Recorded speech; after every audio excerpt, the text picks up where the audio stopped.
Hi, and thanks so much for tuning in to episode 3 of Preparing for the Recession, my series where I post a new video every week. If this is your first time here, my name is Jada Brown and I am a real estate agent, and my channel is all about real estate and small business. So in this episode 3 of Preparing for the Recession series, I am going to be talking about the automotive bubble and if it's popped. So if that sounds like something you are interested in, make sure that you keep on watching because I'm going to spill all the tea and break it all down for you. So tune in, subscribe, and let's get into the video. We're in the automotive bubble and it's popped, like bing, popped, okay? And that is based on my research. So I'll tell you why. Repossessions are up 11% compared to the same time in 2020, and currently the auto loan debt is at $1.47 trillion according to the New York Fed. During the pandemic, a lot of money was funneled into our economy, right? So one of those was a stimulus check. We received several stimulus checks during the pandemic time, and some people who did not even live in the USA at the time received those stimulus checks. Like if they were a visa holder, like I know some people who had a J1 visa, which means that they were in work and travel and they were college kids, came here, worked, and then went back to their home country. They received stimulus checks. So a lot of people received those stimulus checks, right? Not only that, but there were a lot of rent relief programs. So like I mentioned before, real estate agent, also worked in property management during the pandemic, and people were just not paying rent. Like we had so many residents who were getting these like brand new cars. Like I remember one time one of our residents got a Bentley, but she had like a $8,000 balance of rent, and I'm like, are you gonna pay your balance? You're driving this new Bentley, like semi-hating right now. And she was like, oh no, I'm gonna do the rent relief application. And sure enough, like they paid her whole balance off and paid like a couple months of her rent, right? Like that hasn't even come yet. So they paid up her rent. So there was stimulus checks, rent relief. There was also forbearance, which means that someone has a mortgage. Maybe they pay $50 instead of the whole balance because they have, this circumstance where they can't pay. So a lot of banks, were extending mortgage forbearance to a lot of people. And then you had some who had businesses and they were getting those PPP loans. So it was a lot of money being funneled into the economy. So what does that mean for this video? Why does that matter with cars? Well, I'll tell you why. People were not used to paying bills, right? They were not used to paying bills, and they had all this extra money either from their job or from unemployment. And a lot of people got really huge like unemployment checks and carried on for a long time. So all this extra money in their pockets, people were like, you know what? I'm gonna go get a car. So we saw a lot of people buying cars during the pandemic. Now, I don't know if it's just me or if you guys noticed it too, but everyone that I know like got either a new or used car during the pandemic, right?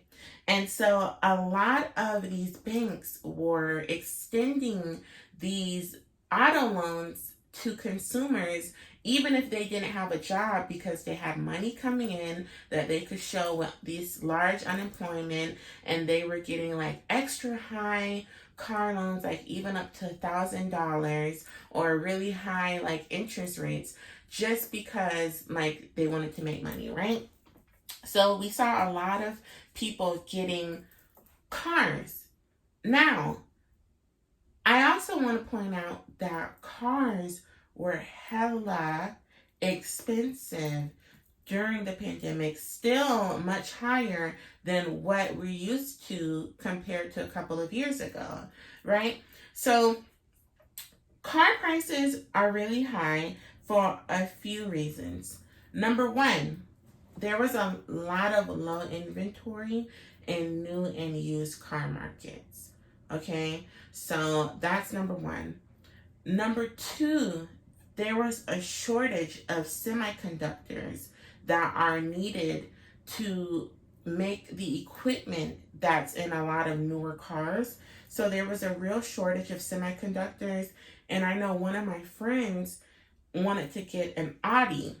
She actually purchased the Audi, and because of the shortage in semiconductors, she had a 9-month wait until she could actually physically get the car in her possession, even though she had already paid for it, right?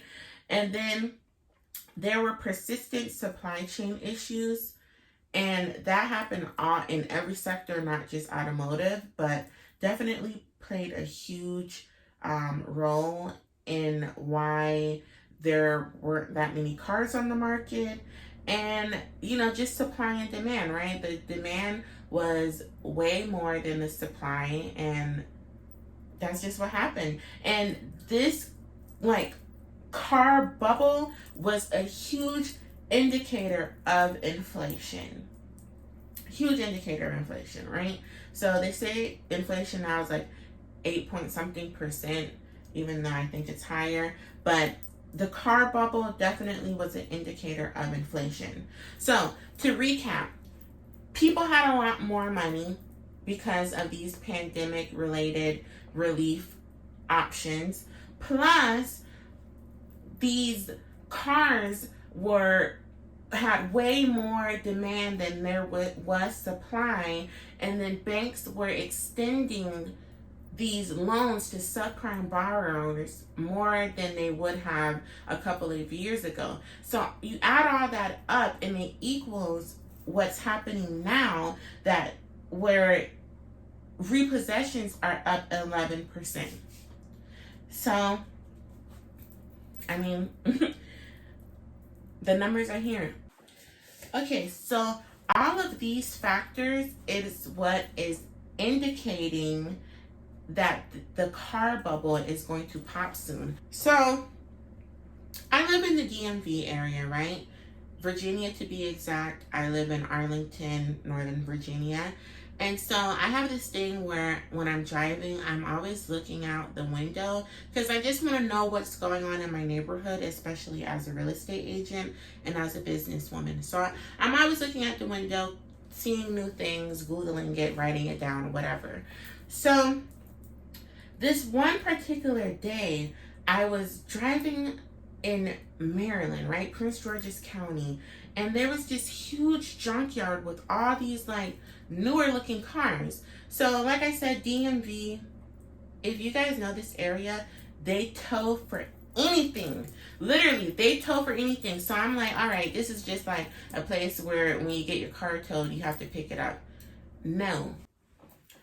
So the banner was super long, it wrapped the fence, and it said, car auction open to the public 2 a week or something like that. And I saw all these new cars in there. So I wrote it down, and I'm like, okay, when I get home, I'm going to research it. Researched it, found out that was accurate. They had several locations in the DMV and a few locations in Philadelphia and New Jersey. So for the next, I would say 2 weeks, I saw these super long, towing trucks that had several cars. You guys know the ones I'm talking about. You see them on the highway, and they have cars on top of it going all the way down the tow bed.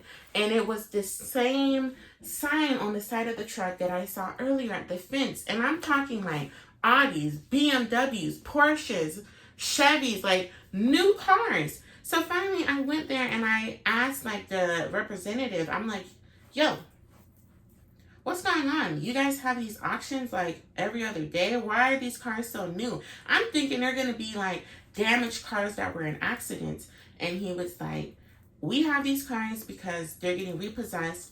People cannot afford these cars that they were getting during the pandemic, and we're just snatching them up and we're selling them. And I was like, really? And from there, I was like, sold, okay? That's when I knew car bubble is popping, because I'm seeing it in my local economy, which is the DMV. I'm literally seeing them snatching these cars and taking them to these auctions.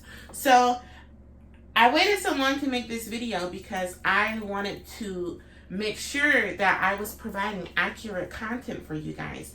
And so today, August 1st, I attended one of the auctions online, right? And I'm telling you guys, literally new cars. Like, I bid on the Audi. It was like a 2014 Audi. I didn't win, but a 2014 Audi, I think A4, and it sold for like $3,500. BMW on there. I won a bid for a Ford Focus, $650 for like a 2007. And you guys can look up the Kelley Blue Book value of that car. I just put that car on Craigslist and flip it and get a few $1,000s and pocket it. You know what I mean? And so, no, I'm not like some car dealer or salesperson or something. But at the same time, part of being an entrepreneur is noticing when there is, I guess, a demand for something and knowing how to fill that demand. Finding the supply and filling it. So, you know, side hustle. Anyway, not going into that, but what I wanted to say is that you guys have to see the opportunity that's out there. This car bubble is popping. Find a way to profit from it. Now, on the flip side, if you are upside down on your car loan right now, which a lot of people are, believe me, there's a few things that you can do about it. And the very first thing that you want to do is figure out how much negative equity do you have in that car. Figure out where you are. You know what I mean? You may think like you owe, like the car's just worth nothing and you have so much to pay, but you know, figure out where you are first, and then you can assess your next steps. So what you can do is talk to your lender, and maybe you can refinance if you have, you know, pretty good credit, or your credit went up since you bought that car.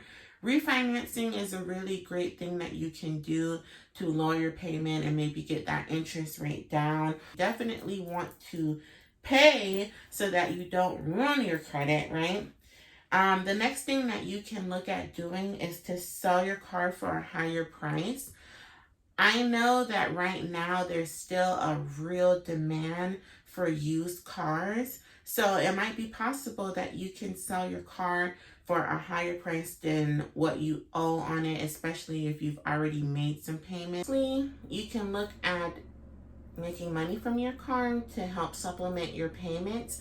And you can do that on the website Turo, Turo. You can rent that out by the day if you have a really nice car. Or you can rent it out on Hire Car, and people use that website when they need to find cars, like to run Uber on, or like Instacart, or one of those type of delivery websites. So you can look at that as well. And with that, everyone, that is the end of this video about the car bubble popping. Hopefully you enjoyed this video. If you did, make sure to give me a thumbs up and subscribe to my channel. I am trying to grow this channel to 1,000 subscribers, so make sure that you subscribe and you click that bell next to the subscribe button so you're alerted every time I post another informative video. So I hope you guys have a great day. See you in my next video. We are going to keep on going up as we are growing our bank accounts.